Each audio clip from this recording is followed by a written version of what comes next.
And good morning. Buenos dias.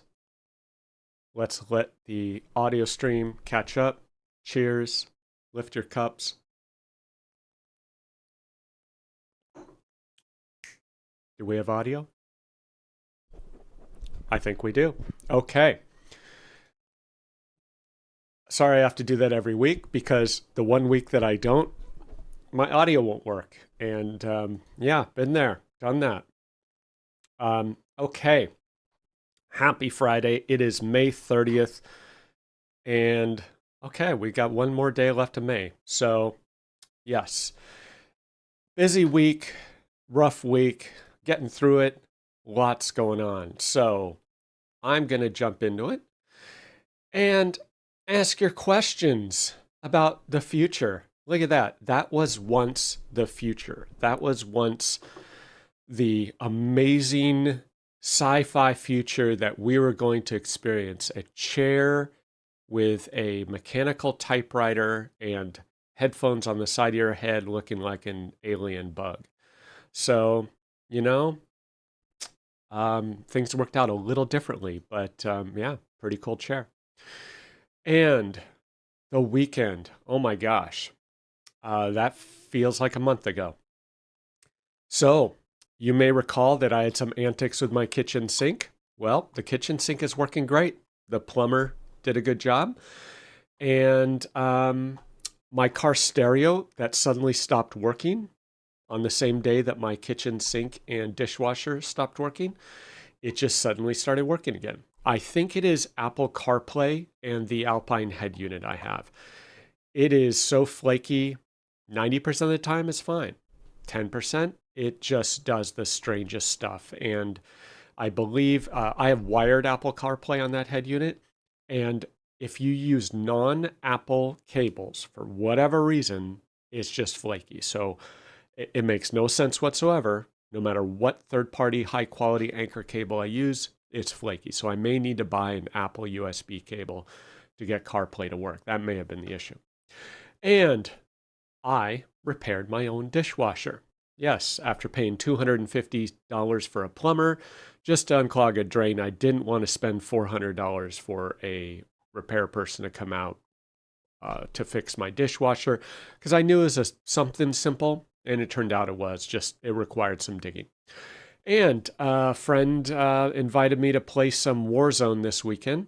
I'm still not very good, but I'm not as bad as I used to be. So we had a few good games, so that was good. And so that was me taking my dishwasher repair certification exam. And it turns out that if you have back pressure on the drain line of your dishwasher, water will overflow in quotation marks, and there's a little bowl there under the dishwasher. It causes a float to lift, and that triggers an emergency flood safety switch. So you have to pull your dishwasher out. You have to take it half apart. You have to stick your hand all the way under to the bottom center of the dishwasher, and this varies by every single model. Find where that water is and mop it up with a paper towel or rag or something, just enough so the float drops. Otherwise, you're going to be waiting 2 weeks for it to evaporate. So there is no good procedure for resolving this other than literally shoving your hand in there with a towel or paper towel, soaking up water, 6 drops at a time and siphoning it out. So that was educational. So the dishwasher is back in service, although it is showing signs of electronic issues. I do not recommend LG dishwashers. I've had 2 of them. And yeah, the electronic control board in the top always has issues. They are flaky. So I recommend another brand. Bosch is widely regarded, Whirlpool. LG does make very good washers and dryers, though. I will tell you, I've had several of those. And there's my Warzone victory. Yeah, I forget if that was mine or if that was me and my friend, but that was pretty cool. Yeah, last team member and pulled it out. So that was a huge achievement for me. Now, this is in what's called, I guess, Warzone Boot Camp, the like super beginner level game, but still, that was a huge achievement for me, given that I have no idea what I'm doing. Anyway, weekly projects. New BC Admin Center features have been rolled out. I didn't notice them. Apparently, they've been out for anywhere from 2 to 4 weeks. I only noticed them this week, so that was a welcome addition. And an unwelcome addition was an $817 cell phone bill. More on that later. Continue expense management training continued this week, as well as learning on DevOps, Alpaca, and Cursor. And thanks to the Berlin team for preparing the Berlin house for a June visit. And had a call with a prospect Salesforce to BC integration. And I learned about a product called SonicWall Cloud Secure Edge, which is a VPN replacement technology/service. So it's a very busy week, and this is only obviously a subset of the crazy antics that I've done this week. BC 25.5 versus 26.0 purchase invoice API testing. That's a mouthful. This started with a customer who upgraded their BC environment, upgraded to 26.0 in order to try and resolve a bug that we've had since November 2024. Yep, but who's counting, right? So they are on 26.0, and the morning after the 26.0 upgrade, an purchase invoice integration that they have stopped working. And it turns out that when the third-party developer tries to insert the purchase invoice, when they had previously, they say with 25, they had previously had to send in the dimension set lines for the purchase invoice lines, I believe. And that suddenly started to fail on 26. It appears those dimensions defaulted with 26. So a breaking change in behavior. Well, update on that. As of yesterday, Franklin was unable to reproduce the issue. I'm still just checking in with him to understand what he found, but we're not able to see any difference between 25.5, 26.0 on Acronis Sandbox. So the mystery deepens. We don't know what's going on there yet. We now will need to get the third party to try and reproduce the error on 25.6 and show that it does not happen with 25.5. So this is really complicated, right? Super time consuming to test. You have a third-party developer who says one thing. Coincidentally, BC did upgrade the day that the problem occurred, so everything ties together, but we're unable to reproduce. So, like, how many hours do we spend on this? Or do we just chalk it up to, I don't know, and move on? Like, this costs money, right? Podcast catch-up has been going on. So you may notice for the 28 people who are apparently listening to my podcast, you may notice that new episodes are finally rolling out and it is catching up. I'm not skipping episodes, I am catching up. And that is thanks to Mauricio. So Mauricio in Berlin, El Salvador is now my podcast syndication engineer. He is taking the old audio files, he is editing them, posting them, doing show notes, and publishing them on Buzzsprout, which broadcasts all the podcasts, and then Twitter and LinkedIn. So you should start seeing those now. So if you are a podcast listener, thank you, Mauricio, for catching up and making those available. And we caught up on support tickets on Monday.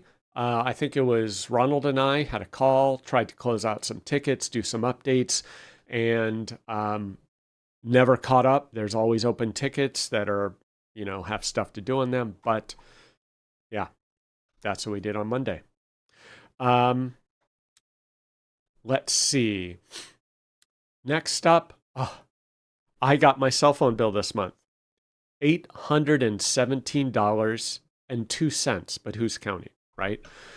And I freaked out over this. I was like, what? Normally it's like, I don't know, under $300 is roughly. So this turned out to be $275 insurance deductible for my lost phone that I dropped in the ocean in El Salvador, which I talked about previously. So $275 for a new iPhone 15 256. Not a bad deal relatively. Obviously, it's $275 I wouldn't have wanted to spend, but understandable. Then the rest of that was the international roaming for El Salvador for my family. I get it for free on my plan with AT&T. I did not upgrade them prior to our trip. Probably should have. So yeah, so it's I think it's $24 a day for the three of them to have unlimited data. So, a couple $100 for that. So anyway, lesson learned. I can upgrade them for our next trip, downgrade them afterwards, I think. But yeah, so that was an expensive cell phone bill. Perhaps the most expensive, short of, I don't know, paying off a phone or something. BC Admin Center features. This is super cool. If you are not aware, with whatever the latest release, 26.0, 26.1, something like that, at least, it's BC Admin Center, you now have the ability, when you create a new environment or sandbox, I don't know if this applies to production, but certainly does for sandbox, you have the ability to choose prior versions. This is a game changer for us as a partner because we have to support customers on older versions. And it is surprising the age of some of the versions that some of our customers run. I don't know how they're able to defer it, if it's a blocked PTE that won't upgrade or what. But now, last I checked this week, you can choose to create a new sandbox from 25.0 to 26.1. This was just amazing. When I saw it, I was thrilled, and this allows us to do testing on 25.5 to 26, for instance. Now, what is interesting is there are gaps. You'll see here in this screenshot 25.0.1.2, then it jumps to 25.5, then 26.0, 26.1. So I don't know what happened at 25.3 and 4, but it's at least better than what we had before. Then you will also notice if you go into schedule your environment update, you may notice, depending on your environment, what version is currently on, you will see, in this case, I believe this is for a sandbox that's 26.0, I have the ability to choose 26.1, 2, 3, 4, 5, 27.0, 1, 2, 3, 4, all the way out to February 2026. So that is fascinating. And I don't know why I would choose 27.3 arbitrarily. Like, I'm not quite sure. So I don't know how to use this feature. It is welcome regardless. I guess it's one way to just push out your updates arbitrarily to a future date. And you can always back it in and say, oh, okay, I'm ready to upgrade to 26.2 or 3. I don't know if the 26.1, 2, 3, et cetera, are going to drop off at some point. And so you may be stuck having to upgrade from 26.0 to 26.4. So questions here. I don't know how to use this yet, but it's a welcome addition. Instead of having to push out your upgrade date every single time after every single upgrade and be forced to do them sequentially, in theory, we can choose some future arbitrary version to just push out the upgrade. So we're looking into that internally. We're looking into modifying Power Automate flows to automatically defer upgrades for customers. And we're looking to add this to the BC Admin dashboard to provide this functionality in there to say, okay, delay upgrade to this date or delay upgrade to this version. So we need to verify that these features are available in the BC Admin API. That's the first step. Haven't done that yet. I'm sure it's documented, hopefully, but we need to check that out. So that'll be Franklin and Ronald to investigate that for me. And Tuesday, martes, I had 5 hours of calls. I don't know who the Yahoo is who scheduled me for 5 hours of calls, but I was on the phone all day long, it felt like. Brief breaks for lunch and going to the bathroom and, having a drink of water. One of those calls was an hour plus call to finally conclude a support issue with a GP on-prem customer, and over 2 hours of support calls to identify this had nothing to do with my ISV solution. This is why I hate on-prem. Somehow, one company had some SQL objects with wacky permissions, and that was causing errors in my ISV solution. Wasn't my fault, wasn't my application's fault. It was a Dynamics GP fault that was occurring due to incorrect permissions. Go figure. Took over 2 hours for me to track that down. The customer who knows GP couldn't figure it out. The partner who really knows GP didn't even it was bizarre that the symptoms were very unusual. So since this is my specialty the last 15 years, I happen to know how to troubleshoot this, and boy, it was a stretch for me to figure it out. But finally figured it out over 2 hours and reset the permissions using the grant.sql script, if you're familiar with that in the GP world. Instantly resolved the issue. Unbelievable. Test telemetry cleanup. We discovered that we have 8 instances of application insights for various testing that David did months and months ago. So I had a call with him to clean up all those old instances, choose one for our internal BC Sandbox dev environment testing. So all telemetry is going to flow into one sandbox, clearly labeled. And then we're going to update all of our environments and tenants to use that one sandbox in theory, right? As soon as someone creates a new sandbox, all bets are off, but hopefully we can get on top of that. And the goal is to get as much telemetry as we can flowing into that one app insights so that we can then do the, whatever they're called, table transformation filters or whatever. So we can learn how much data we're getting, how much it costs, which signals to filter out. And this is thanks to Chris Bolson. I co-presented with him, and I was a distant co-presenter with him at DynamicsCon in Chicago, and he presented intermediate to advanced telemetry management techniques. So that was part of it.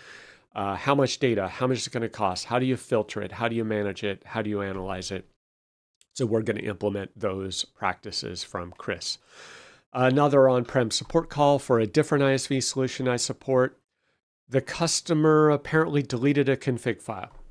Yeah. And what blows my mind is the IT person for this company does not have their Windows File Explorer set to show file extensions. Rant time. I do not know how you can be an IT administrator, at least a serious one or a competent one or an effective one, without displaying file extensions in Windows File Explorer. He was unable to see the difference between an exe and a config file in Windows File Explorer because he did not have file extension viewing enabled. And so a config file and an exe looks exactly the same for this .NET app because Windows File Explorer hides it.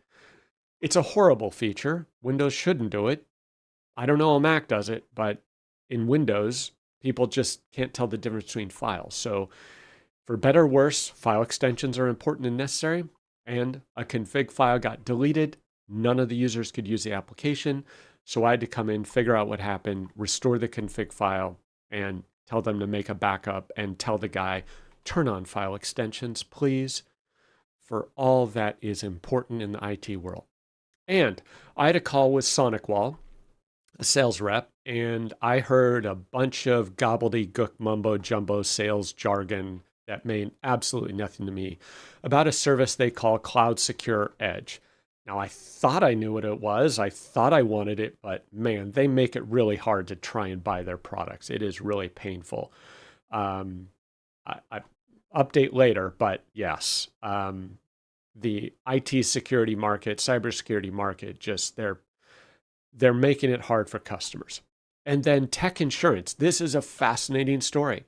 So after losing my phone and spending 5 hours on the phone with the insurance company that AT&T uses for phone insurance, trying to file my claim and having it denied multiple times in violation of their policies and California law, finally got my insurance claim processed and my phone replaced. Well, on the first call, when I was still naive about this process, I got sold for home tech insurance. I normally never buy this, but for $25 a month, it supposedly, purportedly, covers every typical consumer electronic device in your house, other than cell phones, which are covered through a different policy. So iPads, laptops, Game Boys, or whatever the Nintendo Switch, game consoles, televisions, home theater, desktop computers, gaming PCs, you name it. Your video card on your gaming PC dies. Those things are like $800+ supposedly. This covers it. I'm like, challenge accepted, buddy. My family puts AirPods through the washing machine on a monthly basis. I'm game. Let's test the limits of this insurance policy, shall we? First of all, see if they actually process a claim or if they just deny the claim, and then see what they pay out, see how many claims I can submit a year. I'm gonna work this insurance plan to the hill. Well, it turns out a month after I got this, the sound bar on my TV just stops working. It's a sound bar. It just sits there, literally no moving parts. It automatically turns on when I turn on the TV, and it just turns off when I turn off the TV. There's literally nothing to it. It just stopped working. It won't turn on. I unplug it, plug it back in. I took out my voltmeter, tested the voltage, the DC voltage coming out of the power supply. Maybe the power supply was bad. No, 25 volts on the dot. Look good. But the soundbar just dead. And it's probably some 5-cent capacitor resistor something internally that just died in the power supply channel. But it's dead. It's 4 years old. Like, there's no point in repairing it. So I submitted a claim. I think 2 or 3 photos, serial number, and they said, oh, okay, we're going to pay you $400. And I'm like, what? So the most bizarre thing is I have to pay them a $99 deductible plus tax. So it was $110. And then they pay me $400. Like, what? It's such a bizarre process. So yes, I paid $110 for them to send me $400. Okay, so I netted out okay, what, $300, $290. And now I got to shop for a soundbar, which I don't want to do. But first claim appears to be legit. Okay. $400 sounds like a lot, but after the $110 deductible, I'm basically breaking even on buying a new soundbar. So it's not a moneymaker unless you come up with fake claims or something. So that was interesting. And moving on, AI package hallucination. I'm sure there will be many of these. And this was part like AI research and part cybersecurity research. These researchers did studies on various AI models, engines, and I believe they tested with Python code, if I'm not mistaken, and they found that the AI models hallucinated packages. And you're like, wait, what does that mean? So, package hallucination occurs when an LLM generates code that recommends or contains a reference to a package that doesn't actually exist. So it says use this npm or whatever Py package. I don't know anything about Python. It's like use this, web service package, and there is no such package. It's completely fabricated, completely hallucinated, and it just makes it up. And they double down, all sorts of crazy stuff.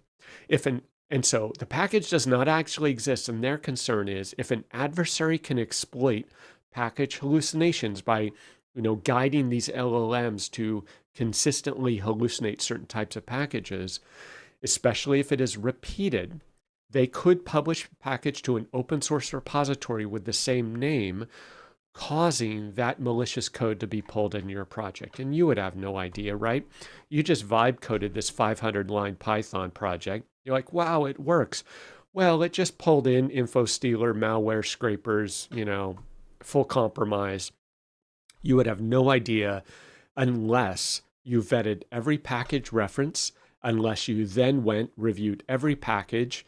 And how would you know that it's a malicious package, right? If it was published 6 to 8 months ago, short of reviewing every line of code, no chance. So pretty interesting findings. And they found open source AI models hallucinated packages 21% of the time on average. Can you imagine a 50% hallucination rate to get that average where it is? Crazy. Apparently, ChatGPT had the lowest, if I recall correctly. So crazy, crazy findings. So QR code there.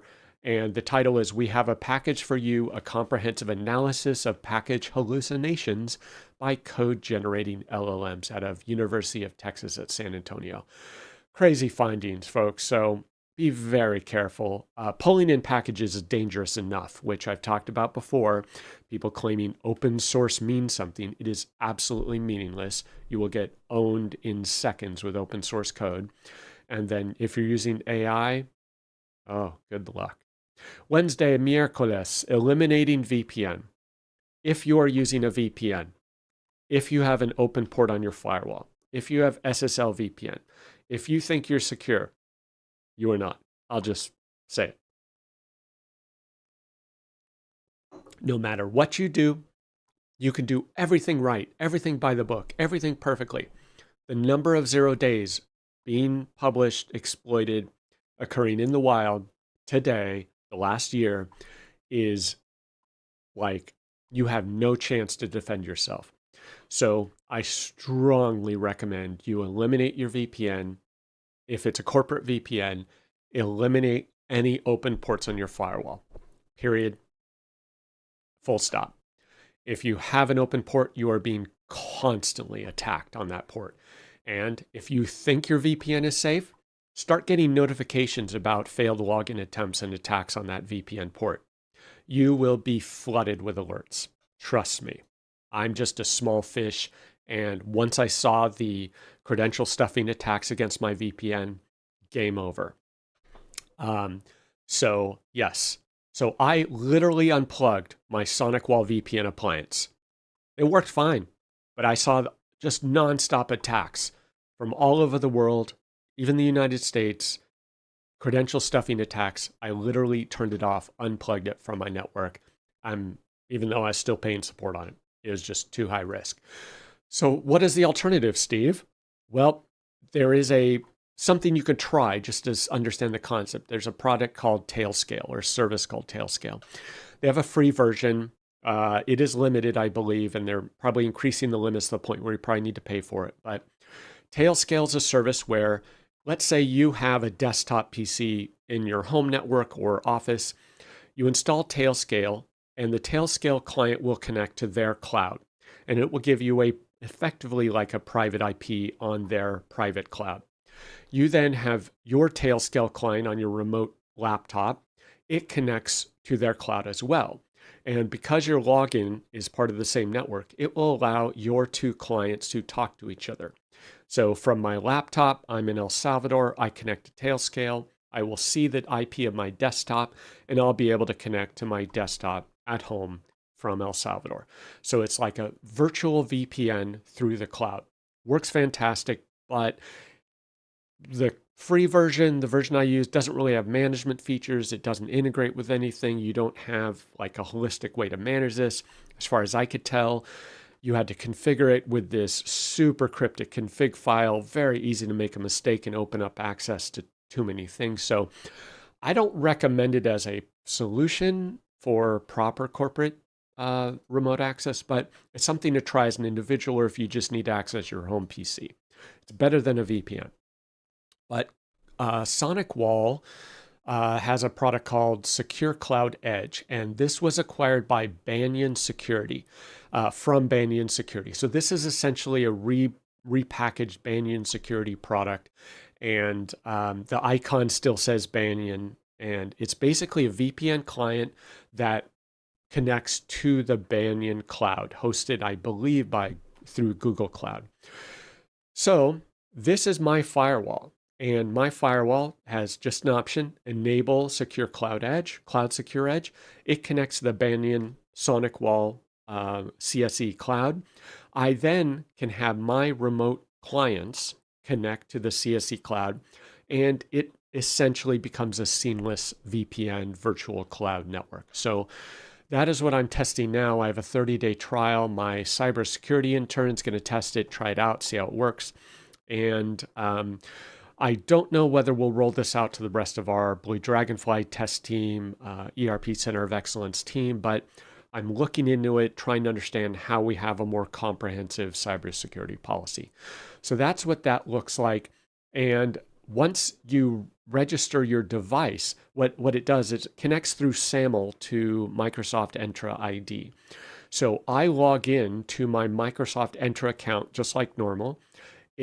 The Cloud Secure Edge client authenticates through Entra and automatically registers my device with Entra and with the SonicWall Cloud Secure Edge. So you get VPN, device management, endpoint protection, essentially all rolled into one in theory. So I need to test a little more, but it looks promising for my use case.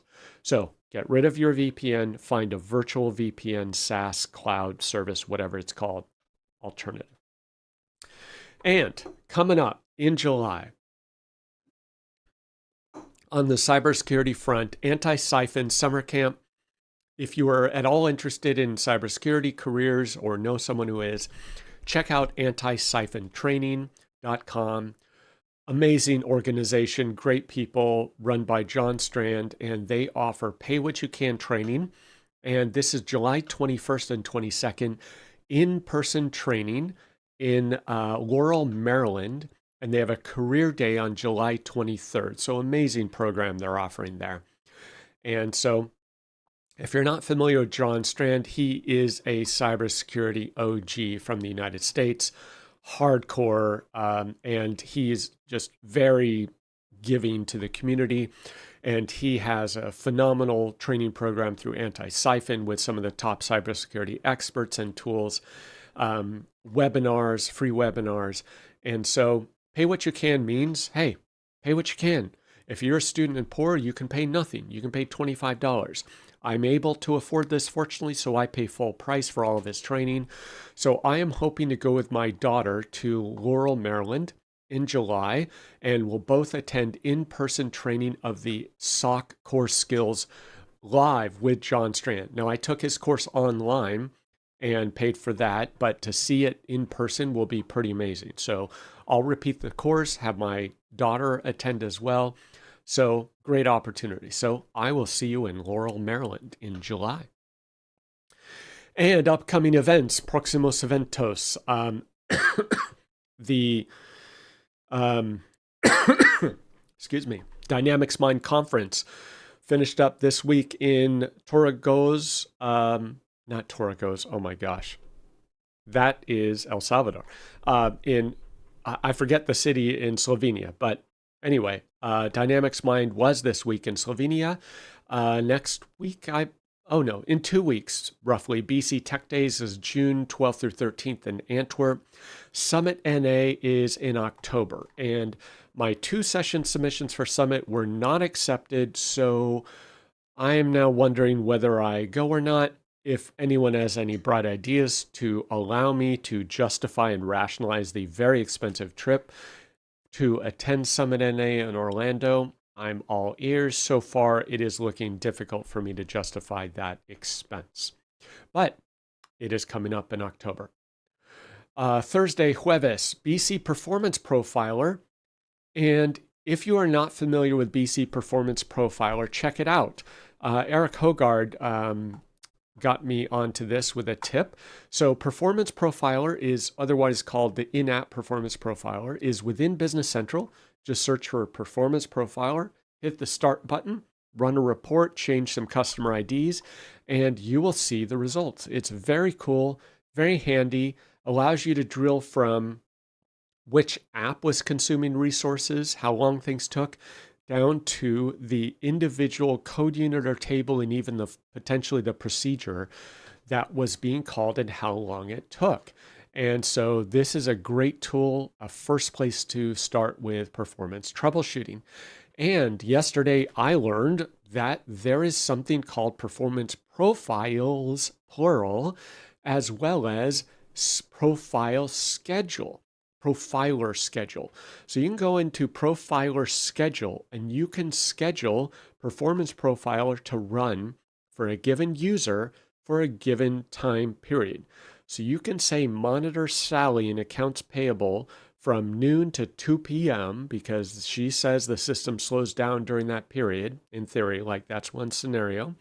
It will automatically run Profiler during that period, and you can say activity in the browser, web service calls, or background tasks, depending on what you want to monitor.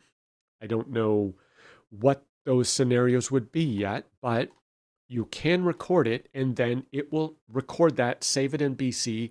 You then go into Performance Profiles, plural, and you can see the recorded activity. So pretty cool. So check that out if you aren't familiar with it. Everyone needs to know about it. And in case you run into a performance issue, just give it a try, see if it helps. And my guess is that a lot of these performance issues will be third-party or ISV or PTE or AppSource app related. So you may not need it for BC, or if you do, you'll find something, and I don't know whether it'll help. But if you're using some third party, that may be the culprit that you find. That is my impression anecdotally. And then I pre-packed. And longtime viewers will know that when I travel to El Salvador, I do not travel lightly because I cannot, because I am bringing lots and lots of stuff. And this time it is fewer laptops, less computer stuff, and more overall living in El Salvador stuff, because I'll be there in June. So I'm bringing stuff for me, stuff for the crew, stuff to get the office set up to be livable. And so what does that look like when packed? That looks like a minimum of 100 pounds of suitcases. And I think I'm going to be in the 120-pound category with 3 suitcases of stuff.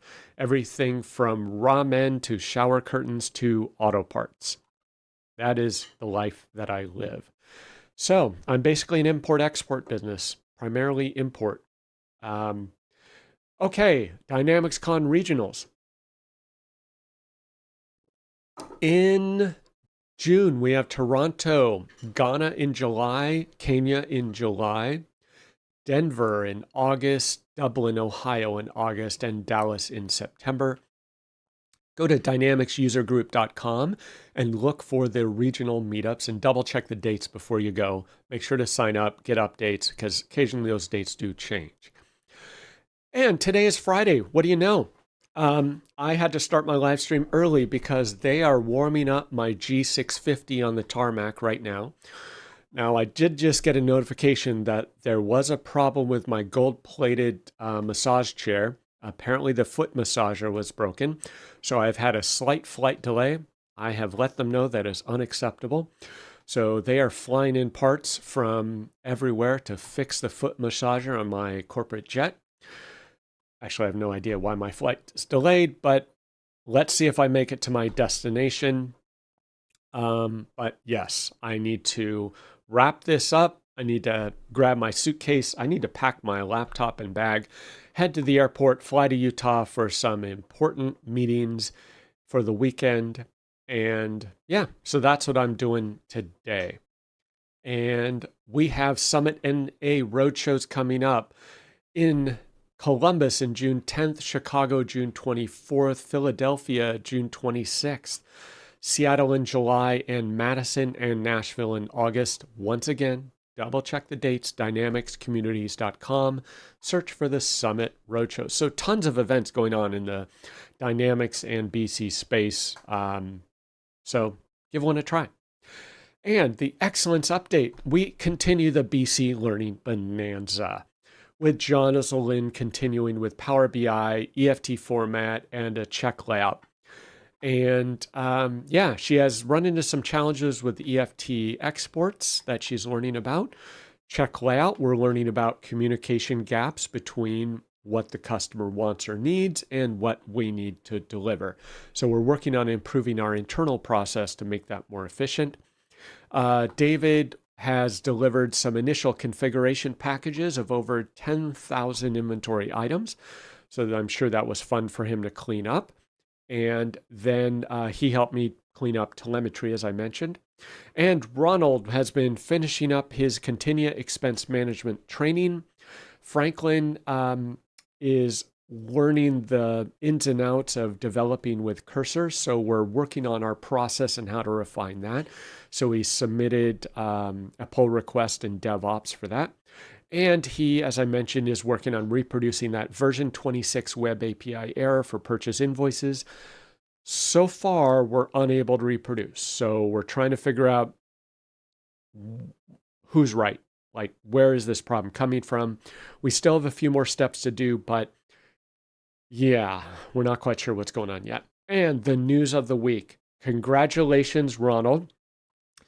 Ronald was just a happy Salvadoran just a few months ago. Some gringo comes to El Salvador, drags him out of his comfortable hammock where he is sipping coffee and having some pupusas, says, hey, why don't you learn this ERP stuff? He gets dragged through Power Automate training. He then has to learn Continia expense management, but he completed his Continia expense management training, and he is now a Continia certified expense management fundamentals expert, shall we say. And so he is going to prepare to start. We have 2 Continia expense management projects on deck. And yeah, he's going to be diving in the deep end. We just reviewed the project plan yesterday, or the project plan template, shall we say. So congratulations to Ronald. I don't know how to say congratulations, Feliz something. Yes, good job, Ronald. Nice certification. So he achieved our first certification for ERP Center of Excellence team. Cheers. And the Berlin office. Holy bananas. Thank you, Jocelyn and David and everyone. They are working nonstop to get the office ready for the June visit of Saranai, and I immediately see some what I would consider to be electrical code violations, but we'll work through it. So that is the installation of 2 additional air conditioners. We already have one in the office. One is for the bedroom. The other is for the classroom for the Berlin English Academy. This is pretty high end for Berlin, El Salvador, to have 3 air conditioners for one house. It's pretty excessive in general. One would be a luxury for most people, but We're doing it for a reason. One is because we're trying to minimize laptop death due to humidity and heat. One laptop could cost $600, even for a used X1. So if we can avoid the death of one laptop, that covers the cost of one air conditioner, even if we can defer it for a year or two. So comfort and laptop lifespan are the main reasons that easily justify the expense here. So we'll be comfortable and we'll be able to have the classrooms and we'll be able to live there. So that's what's going on there. And there's the two along the front of the house. And I learned it is popular to sometimes mount the air conditioner on the roof, but the roof is just, flimsy wood with corrugated metal on top. And when that compressor kicks on, it causes the roof to vibrate and you can hear it in the house. And it sounds like a mix between the bass hits of a rock concert and an earthquake. So we learned, do not mount your air conditioner on the roof of your house in El Salvador, mount it on concrete in order to deal with the vibrations. So that's what we did. So those are done, and there is the third one in the back of the house for the classroom. So we are good, and we have maxed out the capacity of our circuit breaker, our brand new circuit breaker panel in the house, already maxed out. Hopefully we don't need any more circuits, or otherwise we're going to be in trouble. And that's what those beautiful AC units look like. And that is a sign of wealth in Berlin, El Salvador. You do not need a fancy car. You just walk in someone's house and you see that and you're like, yep, you are high status. So there we go. So we have the two AC units in the classroom, the bedroom. We are living in luxury there. And thank you, Jocelyn, for picking up yet another carload, a haul of goods for me in anticipation for my visit next month. We have 3 new office chairs to replace a broken one and have chairs for Sarah and I. We have sheets, blankets, comforters, and pillows, and you name it, to get the bedroom ready. So yes, it has been a busy month, and that is our fancy new cabinet in the office to replace the plastic table, and that looks awesome. A massive upgrade for our office. Looks like we're getting professional. And that is part of my gifts that I will be bringing to El Salvador. I have a nice homemade ramen recipe that I cook, so that is what I've shared with the crew there, because ramen is very difficult to find in El Salvador. You will pay $15 for a bowl of very mediocre to not good ramen. So I have a great homemade ramen recipe that we make, and I am importing authentic Japanese ramen noodles for the occasion, as well as seaweed there, which is very difficult to find in El Salvador as well. It's like $6 for a pack or something crazy like that. Whereas the H Mart near me, they have 800 forms of seaweed, and it's just a matter of how much can fit in my luggage. That's all I'll be importing, as well as Shin Ramen for the people who can handle spicy, and the Jin Ramen for the mild folks. And also, Jjajangmyeon, I don't know the pronunciation on that, but that is a Chinese black sauce noodle, which I'm bringing in as well for them to try. So all the goodies. And bonus updates. Berlin, El Salvador has a new finca coming online thanks to Harry and Prem. And they have a name and branding, and it is La Cruz. So Finca La Cruz is going to produce and roast coffee, and they're currently roasting with Gabe of Good Beans El Salvador. So it will be very cool to get coffee grown in Berlin, El Salvador, processed by Gabe over in San Salvador. So I'm hoping to see if I can grab a few bags of the new roast when I am there next month. So I will speak more about La Cruz coffee when it comes online and becomes available. Hope to buy some more. And then an update on FC El Coyolar. And that is David's soccer team at the nearby Canton El Coyolar that I visited a couple trips ago. And that's his soccer team out on the pitch. And we are looking to sponsor the soccer team.